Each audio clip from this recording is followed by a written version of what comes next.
C'est sûr. Mais Gauthier Lebret. Je pense que je suis 100% d'accord avec vous, Cyril. Je pense que c'est l'une des informations que redoutent nombre de journalistes politiques parce qu'elle est très dure à commenter. Exactement. Évidemment, avant tout, il y a ce qu'a rappelé Olivier, les dérapages antisémites qui ont valu une rupture en bonne et due forme avec Marine Le Pen, puisqu'elle était dans la stratégie de normalisation et qu'elle est allée jusqu'à l'exclusion de son père. Et qu'aujourd'hui, c'est très fort. Très fort. Et qu'aujourd'hui, d'ailleurs, je me délecte des tweets de la France Insoumise qui reprochent à Jean-Marie Le Pen son antisémitisme, mais qui sont les héritiers politiques de Jean-Marie Le Pen. Parce que Marine Le Pen, elle a rompu.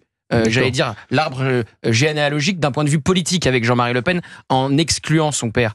Les héritiers dans une certaine forme de Jean-Marie Le Pen, c'est plutôt la France Insoumise. Donc c'est très amusant de voir moi, je dirais que c'est la France qu'ils condamnent Insoumise. les dérapages de Jean-Marie Le Pen quand ils sont eux-mêmes les auteurs des mêmes dérapages aujourd'hui. Il y a aussi voilà, il va beaucoup plus loin que je suis d'accord. De l'autre côté, il va aussi loin que la France Insoumise. Ouais, c'est ce que je veux dire.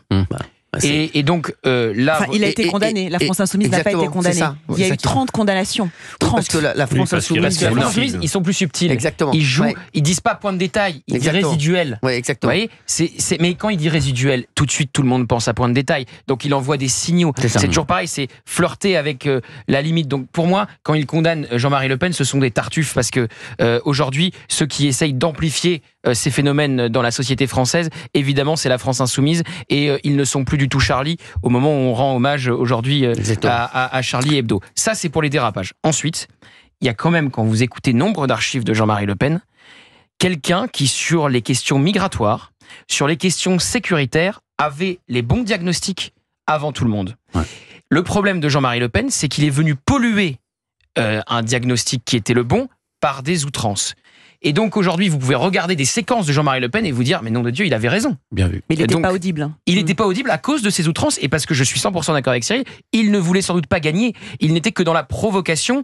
Et d'ailleurs, on parlait de Donald Trump, vous faisiez le parallèle, Géraldine, avec Donald Trump. Très intéressant de voir que Marine Le Pen a une réaction hyper tiède sur la victoire de Trump quand il a été élu pour la deuxième fois, parce qu'elle pense que Trump ne pourrait pas gagner en France et que Trump, c'est Jean-Marie Le Pen. C'est ce que pensait aussi Jordan Bardella.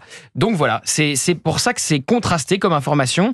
Il y avait des diagnostics qui étaient les bons, qui étaient sans doute même visionnaires, mais qui étaient pollués par des dérapages qui étaient complètement insupportables.